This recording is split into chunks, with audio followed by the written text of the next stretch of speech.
आज हम जानेंगे भगवान विष्णु के किन स्वरूप की पूजा होती थी, कैसे उनके विग्रह बनाए जाते थे और किस तरीके से भगवान की प्रतिमा को तराशा जाता था।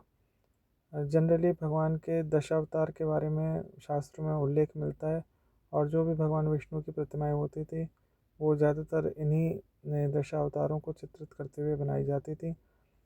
ये जो प्रतिमा हम देख सकते हैं इस वक्त, उसमें भगवान सीधे खड़े हुए दिखाए जाते हैं और इसमें भगवान के चरण स्पष्ट देखा जा सकता है। भगवान के अस्त्र शस्त्र भी देखे जा सकते हैं। भगवान के अस्त्र शस्त्रों का नाम भी था, जैसे भगवान के गदा का नाम कौमुदकी है, भगवान के चक्र का नाम सुदर्शन चक्र है और भगवान का जो वक्षस्थल है उसके ऊपर कौस्तुभ मणि रहता है और भगवान का कुंडल जो है वो भी मकर कुंडल रहता है। इसी तरीके से दूसरा स्वरूप जिसमें भगवान की पूजा होती है वो लक्ष्मी नारायण स्वरूप है। श्री संप्रदाय के लोग लक्ष्मी नारायण भगवान को ही ज़्यादा पूजा करते हैं और इसमें उनको अपना आराध्य मानते हैं, जिसमें दोनों भगवान अपनी लक्ष्मी जी के साथ विराजमान दिखाए जाते हैं। पद्म पुराण के अनुसार 4 वैष्णव संप्रदाय हैं, जैसे श्री संप्रदाय, निम्बार्क संप्रदाय, रुद्र संप्रदाय और ब्रह्म माधव संप्रदाय। तो श्री संप्रदाय के लोग विशेषतः लक्ष्मी नारायण भगवान की पूजा करते हैं और उन्हीं को अपना आराध्य मानते हैं, जहाँ पे लक्ष्मी जी भगवान के साथ दिखाई जाती हैं। इसके अलावा भगवान का एक और स्वरूप है, बहुत ही सुंदर स्वरूप, पद्मनाभ स्वामी भगवान का। ये ज़्यादातर साउथ में देखा जाता है, वहाँ पे पद्मनाभ स्वामी भगवान का भी मंदिर भी बहुत है, अभी कुछ कारणों से वो प्रसिद्ध भी हुआ। इसमें भगवान का जो विग्रह है उसमें भगवान शेष नाग के ऊपर सोते हुए विराजमान है और उनकी नाभि से पद्म यानी कि लोटस, उनकी नाभि से एक पद्म निकलता हुआ दिखाया जाता है, जिसके ऊपर ब्रह्मा जी विराजमान है। और लक्ष्मी जी को भी हम देख सकते हैं कि लक्ष्मी जी जो हैं उनकी सदैव उनकी चरण वंदना में रहती हैं। पाद सेवन भक्ति की अधिष्ठात्री देवी लक्ष्मी जी हैं, क्योंकि लक्ष्मी जी हमेशा भगवान के चरणों की सेवा करते हुए दिखाई जाती हैं। ब्रह्म संहिता में ऐसा लिखा है कि लक्ष्मी सहस्र सत्संब्रह्म सेव्यमानम, जो हमेशा सदैव भगवान की सेवा में चरण वंदना में रहती हैं। और ये मंदिर जो है इस तरह का विग्रह बहुत प्रख्यात नहीं है, लेकिन कुछ एक विशेष मंदिरों में ही इस तरह का भगवान का विग्रह देखने को मिलता है। पर यह भी शास्त्र में वर्णित है और उसी के अनुसार ही ये शास्त्र संगत तरीके से ही इसकी पूजा होती है। एक और जो भगवान का बहुत सुंदर स्वरूप है वो है जो हमें देखने को मिलता है तिरुपति के मंदिर में। तिरुपति बालाजी का जो मंदिर है उसमें जो प्रतिमा है और उसका वर्णन जो है विष्णु पुराण में आता है, किस प्रकार से श्रीनिवास का रूप बनाकर भगवान धरती पर आके रहने लगे थे और जिस जिस वक्त उनकी शादी पद्मावती रानी से होने वाली थी, उसी वक्त नारद मुनि द्वारा लक्ष्मी जी को सूचित किया जाता है कि भगवान दूसरा विवाह कर रहे हैं। उसी वक्त लक्ष्मी जी उसी स्थान पर प्रकट हो गई और प्रकट होते ही भगवान लक्ष्मी और पद्मावती के साथ ही पाषाण रूप में उसी जगह पर स्थापित हो गए और वही प्राचीन मंदिर जो है आज हम वेंकटेश्वर बालाजी के नाम से हम लोग उसको जानते हैं। और आज भी मंदिर के अंदर पूरे विधि विधान के साथ भगवान का आरती पूजन होता है। भगवान को सुबह भक्तगण उठाते हैं और सुप्रभातम गाकर, और रात में भगवान को शयन आरती करने के बाद सुलाया जाता है और बहुत सुंदर भगवान को नैवेद्य और भोग प्रसाद लगा के वितरित किया जाता है। इस मंदिर में विशेष तौर से उसकी जो एनर्जी है वो भक्तगण डेफिनेटली वहाँ जाने पर महसूस करते हैं। बहुत तेज़ ऊर्जा का वहाँ पर संचार रहता है, आप उसको वहाँ पर महसूस करते हैं और भक्तगण बार बार वहाँ पर भगवान का दर्शन प्राप्त करने के लिए जाते हैं, क्योंकि एक बार इतना सुंदर स्वरूप है भगवान का कि एक बार देखने से मन नहीं भरता। इसलिए भगवान को देखने के लिए बार बार वहाँ पे भक्त जाते हैं।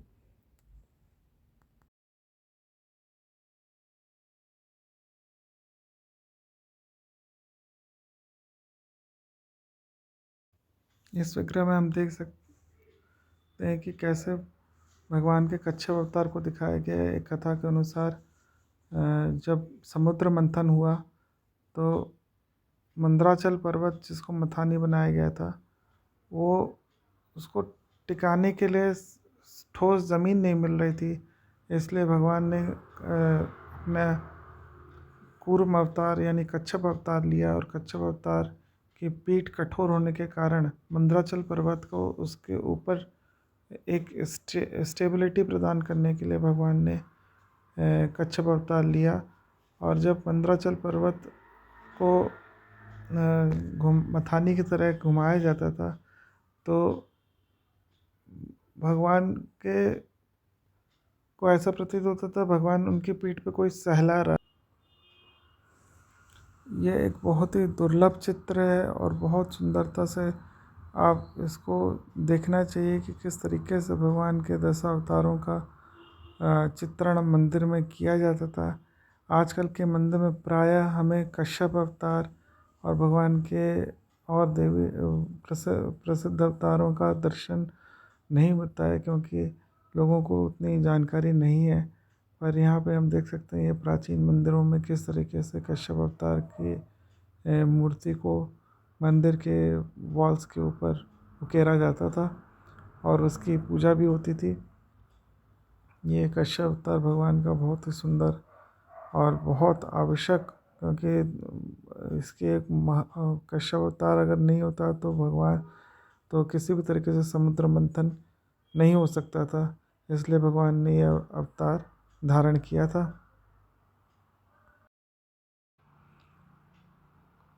एक और बहुत ही सीक्रेट फॉर्म भगवान का है वराह अवतार। वराह अवतार में भगवान ने विशेष तौर से शूकर यानी सुअर का सिर धारण करा था।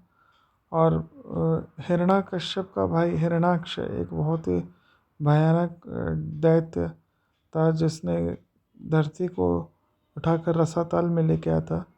और रसातल से धरती को वापस लाने का लिए भगवान ने वराह अवतार धारण किया।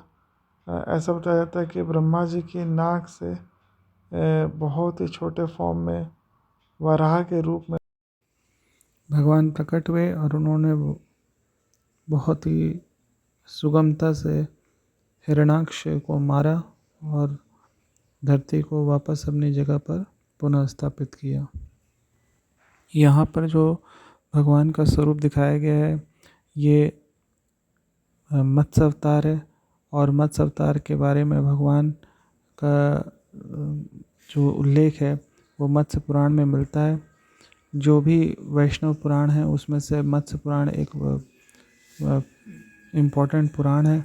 उसमें भगवान का मत्स्य रूप के बारे में वर्णन मिलता है, किस तरीके से भगवान ने जब धरती जलमग्न हो गई थी तब मत्स्य अवतार धारण कर भगवान ने धरती की रक्षा की। भगवान श्री राम का जो स्वरूप है वो हमें काफ़ी देखने को मिलता है, बहुत प्रचलित भी है। भगवान राम की जगह जगह पे पूजा होती है और इसमें भगवान जो है ज़्यादातर सीता जी के साथ लक्ष्मण जी के साथ दिखाए जाते हैं और चरण वंदना करते हुए हनुमान जी को दिखाया जाता है, जो कि भगवान के नित्य दास हैं और सदैव भगवान की सेवा में रहते हैं। भगवान को धनुष धारण किए हुए दिखाया जाता है हमेशा। भगवान के धनुष का नाम सारंग है। एक और स्वरूप में भगवान की पूजा होती है जिसे शालिग्राम भगवान कहते हैं। ये गंडकी नदी नेपाल में है, वहाँ उसके तट पर ही भगवान शालिग्राम प्रकट होते हैं। और शालिग्राम जो शिला होती है उसके ऊपर शंख चक्र गदा पद्म का कोई ना कोई चिन्ह उभर के आता है। एक कथा के अनुसार वृंदा देवी ने जब स्थित हुआ तो उनका छल से विष्णु भगवान ने जलंधर को मारने के लिए ख़त्म किया, तब उनको एक श्राप दे दिया और वृंदा देवी के श्राप के कारण ही भगवान शिला रूप में प्रकट हुए। और स्कंद पुराण में इस कथा का वर्णन आता है और स्पष्ट मेंशन्ड है कि शालिग्राम भगवान का विक्रय नहीं किया जा सकता है। भगवान विष्णु की ज़्यादातर मूर्तियाँ जो हैं वो सौम्य मूर्तियाँ हैं, पर एक विशेष अवतार भगवान का हुआ था नरसिंह अवतार, जिसमें भगवान बहुत ही उग्र रूप में आए अपने भक्त की रक्षा करने के लिए। हिरण्याकश्यप का जो पुत्र था प्रहलाद, राक्षस कुल में पैदा होने के उपरांत भी भगवान का महान भक्त था। और जब हिरण्याकश्यप द्वारा उसको मारने के लिए बार बार प्रयास किया गया, भगवान ने उसको बार बार बचाया। और जब आखिरी में उसने ये बोला कि भगवान क्या इस खम्बे में है, और उसने खम्बे के ऊपर प्रकट किया। प्रहलाद ने कहा कि खम्बे में और हर एक जगह पे भगवान का वास है, और भगवान अपने भक्त की बात रखने के लिए उस खम्बे में से प्रकट हुए, बहुत ही अद्भुत रूप लेकर। क्योंकि ऐसा हिरण्याकश्यप ने वरदान मांगा था कि वो किसी नर से भी ना मरे और किसी देवता से भी नहीं मरे। तो भगवान आधा सिंह का रूप धारण करके और आधा मनुष्य का रूप धारण करके एक नया अवतार लेकर भगवान ने हिरण्याकश्यप को मारा, और ये स्थापित किया कि भगवान से ऊपर कोई भी नहीं है।